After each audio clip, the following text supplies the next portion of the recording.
Welcome back to this tutorial series where we are texturing this Portuguese guitar asset, and in this part we will work mainly on the arm, but also texture some other smaller parts. Let's start with the Pickguard, creating a folder for it and adding the respective mask. Adding now a fill layer, giving it a light brown as a base color and some initial roughness value. Duplicate the fill layer and just changing slightly the color and roughness attributes. Creating a black mask so we can blend the two materials. In this case, just add a fill to the mask with a clouds to noise and increase the scale.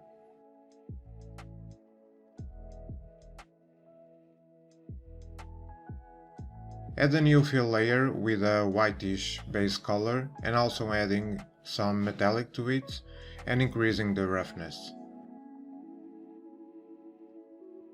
Now we need to add a black mask, create a fill and add the grunge folds texture to it. We will have to invert the effect and change some of the attributes like the scale. You can play with the seed value until you find an interesting pattern.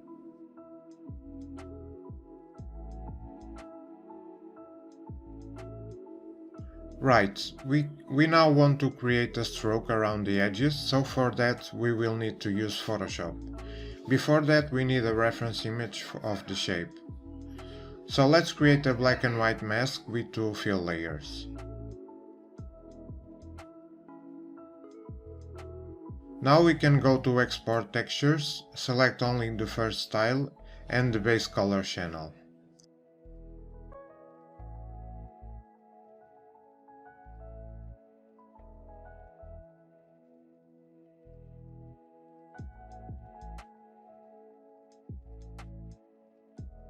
Here we have the file in Photoshop, and as you can see we don't have a smooth transition of the edges. So we will create a path with the pen tool for a smoother mask.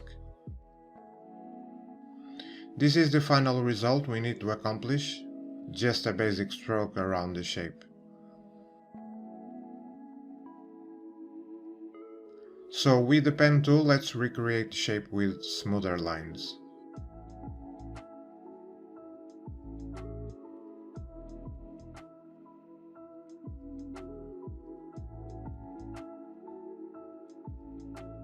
After the path is created, you can simply right-click and stroke the path with the brush. The size will be dependent on your brush size. Now you just need to add a black color as a background and fill with the marquee tool the other parts of the model, which are the sides. After exporting out the file, let's get back to Painter, creating a new fill layer, adding a black mask to it, and a fill inside the mask. Then we can import the file we created in Photoshop and apply it as a grayscale in the fill properties. You can then set the tiling mode to none, just to make sure it doesn't repeat across the other tiles. And we have the effect we wanted with a stroke around the shape. Now we just need to change the color of it and adjust the roughness. There we have the final texture for the Pickguard. So now we'll quickly project the texture for the label inside the guitar.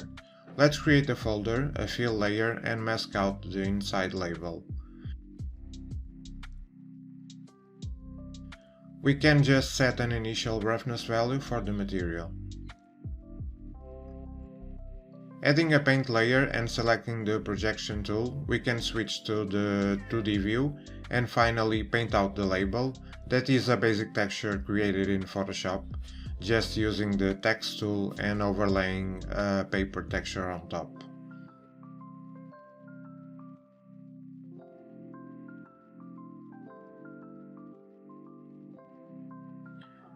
And this will do for the label. Let's move on.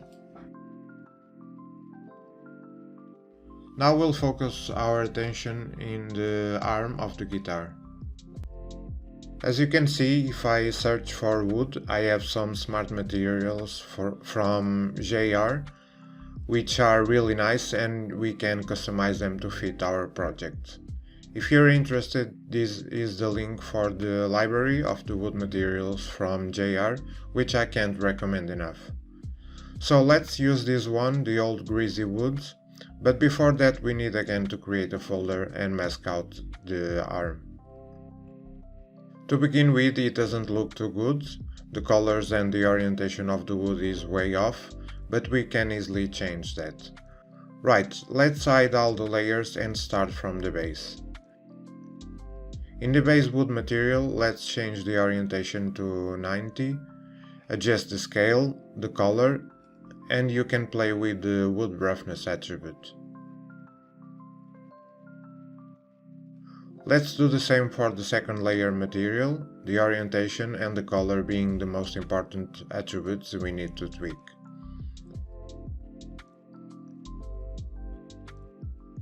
We can get rid of the saturation layer since I don't want to change the colors of the base. For this next fill layer we need to enter the mask of it and change some of the textures, mainly the scale and orientation as before, but let's also reduce the effect by lowering the opacity. We need also to change the orientation of some other textures on the mask. Reduce also the effect of the height, since the arm of a guitar should be smooth, and even though we'll have some other bumpy effects added on top, when we render these in Maya, you'll see that the bump won't be much visible and it will basically add some texture to our material. Keep the next layer to its default, and moving to the wood fibers, we'll again need to change the orientation and the opacity of the mask textures. Also, we need to reduce the height information.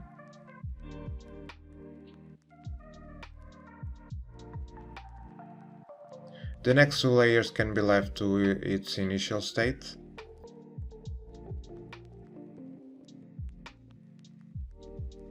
And we will keep changing the rotation of these veins layers and also reducing the effect that it has on the surface.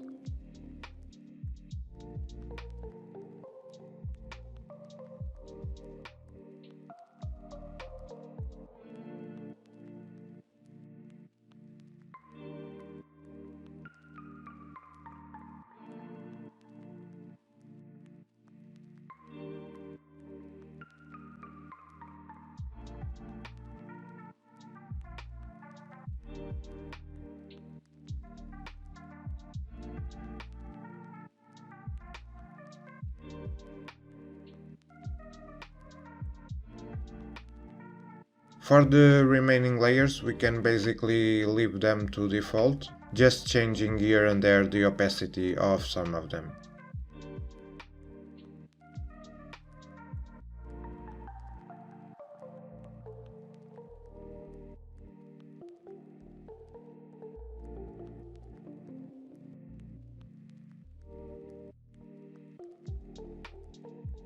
So in the old layer folder we will need to change the height of the scratches layer.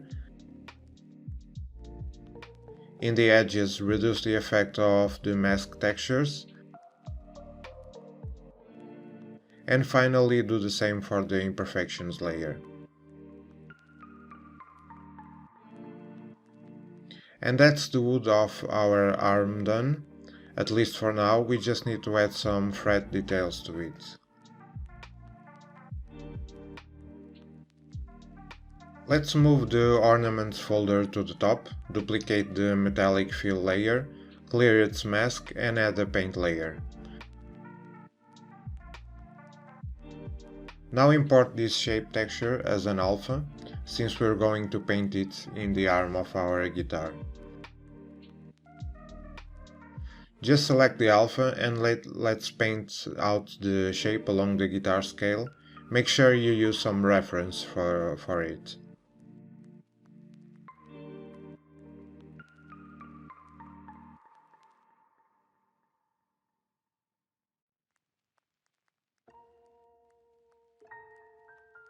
The only problem now is that we have to remove some of the effect of the bump coming from the arm wood material.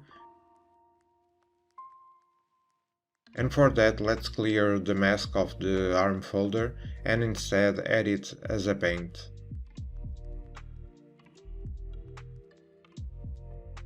Now copy the paint layer from the ornaments folder and let's paste it on top of the arm mask. As you can see, we have this weird effect, basically because I also painted black on this paint effect to remove some of the initial mistakes. But that won't be a problem, we just need to set the paint effect to subtract and it should work just fine. We have removed the bumpy information from our shapes, but we got this height effect around the edges. An easy fix that I found was to add a fill layer just affecting the height channel and increase it till you get rid of it.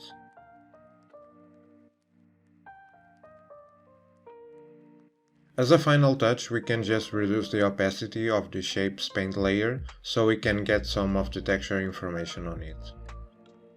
Okay, this is it for now. In the next video we should be able to finish this project and render out the final result in Maya. I hope you are learning something new, and if you have any suggestions, let me know in the comments. Take care, bye bye.